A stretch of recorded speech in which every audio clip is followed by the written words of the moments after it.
təqdim edin. Mən Rızayeva Rəhilə Xeyrullah qızı.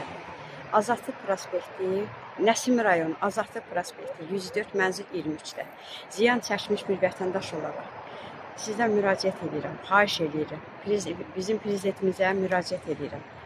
Biz prezidentimiz Mehriban xanıma xahiş edirəm. O da bir anadır. O hər zaman bizim kimi anaların yanında olub, qayğısına qalıb, vətəndaşların şikayətinə baxıb. Xahiş edirəm bizim ailənin şikayətinə də baxılsın. Sizdən də çox xahiş edirəm bu işıqlandırılsın. Mənim səsim aidiyyəti qurumlara çatsın. Bizim evimiz Alımsız şirkəti tərəfindən dağıdılıb zorakılığına, qərəzli şəkildə. Biz həmin evdə 8 ailə üzvümüz, yəni 8 ailə aiddir.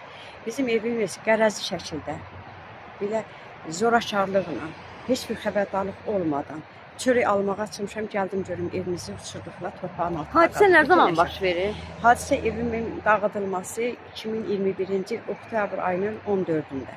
Hansı şirkət tərəfindən dağıdılır? Bu Avrasiya şirkəti adlanır. Alüms şirkəti eyni adda gedir. Onun şirkətin sahibi Rafael Qarayev. Yanında yəni gördük tanıdığım dedim Ziyad müəllimdir, Orxan müəllimdir. Bizim evin dağıldığı müddətdə onlar şərik idilər. Nə qədər dəfələrlə yanlarında olduq. Bizi əvvəl aldatdılar. Dedilər ki, təsadüf olub, uçub dağılıb, yəni uçurtmuşuq, narahat olmayı yerləşdirəcəyik. Elə ki, 2 il bizim kirayə haqqımızı da verdilər. 2 ildən sonra bina hazır olandan sonra bizi apardı verdi məhkəməyə, Nəsim rayon məhkəməsinə. Ki, mənə evimə, həmin evdə, mənzildə olan kupçamız ləğv olunsun. Nəsim rayon məhkəməsi həmin iddianı ləğv elədi. Dedi, vətəndaşın kupçasını ləğv eləyə bilmərəm. Şirkət sahibinə tapşırıldı ki, bu vətəndaşlar təmin olunsun, evlərindən təmin olsun.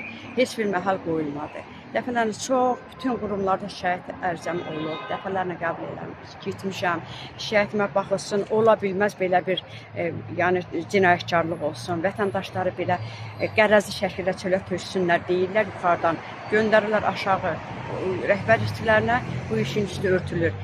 Xahiş edirəm, keçmiş Nəsim rayon icra hakimiyyəti bu işə baxmadı. İndi sizdən xahiş edirəm. Nəsim rayon icra hakimiyyətinə üzümü tutub səslənirəm. Çox xahiş edirəm.